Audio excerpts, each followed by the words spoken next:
Literary and art club Banihal की हफ्तावार पेशकश। एक कश्मीरी शेर उर्दू माने के साथ। इल्म व अदब और फन से दिलचस्पी रखने वाले इस YouTube चैनल को सब्सक्राइब करें, इस वीडियो को लाइक करें और इस वीडियो के बारे में कमेंट करें। आज का शेर, दमा अख में गयम काल महबूज दिलकन परंताल छु साजो नाज अफजल छु जीरस बम तिचैली।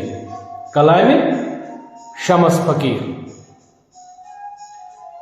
अब पेश है इस शेर का उर्दू माने। तहरीर व आवाज बहार अहमद बहार बानहाली।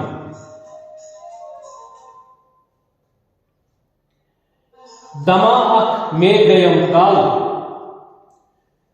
महबूज दिलकन परंताल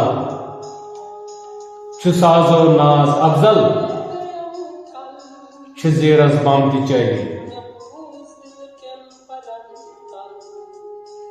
मैंने मोहब्बत का गीत गाना चाहा तो मेरा दिल खुशी से ऊंची उड़ान भरने लगा, लेकिन साथ साथ मेरे दिल से यह आवाज भी आने लगी कि मोहब्बत का गीत गाने के लिए साज और आवाज का हम आहंग होना लाजमी है। मोहब्बत के सोज को साज की जरूरत होती है और मोहब्बत के साज के जीर और बम दोनों के दरमियान मुताबिकत भी होनी चाहिए और आमेजिश भी होनी चाहिए। मेरा दिल मेरे महबूब की एक झलक पाने के लिए बेकरार हो गया और मैंने अपने महबूब को हर जगह तलाश किया, लेकिन कहीं नहीं मिला और थक हार कर मैंने यही नतीजा अखज़ किया कि मेरा महबूब मेरे दिल में ही मौजूद है। दरअसल अपने दिल को समझना ही बहुत बड़ी बात होती है।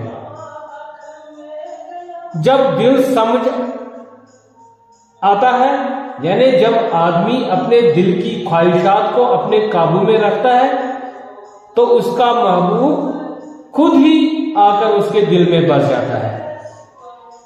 तब ही खुशी से उसका दिल धड़कता है और जिंदगी के साज के जीरो बम से उसको मसरूर करता रहता है। मतलब यह है कि जिसने अपने दिल को समझ लिया, उसने अपने मालिक को पा लिया। जितनी देर इंसान के दिल में अपने खालिक हकीकी का नूर है, उतनी देर उसका दिल उसको खुशी के साज वाले जीरो बम से मुतमईन रखेगा। और वो दिल रखने वाला आदमी कितना खुशनसीब होगा जिसके दिल में अल्लाह का नूर है और वो अपने दिल के मसरूर कुन जीरो गम से खुश होकर मस्त व मखमूर क्यों ना हो जाए। दमा अख में गयम काल महबूज दिलकन परंतल छु साजो नाज अफजल छु जीरस बम तिचैली। शमस फकीर।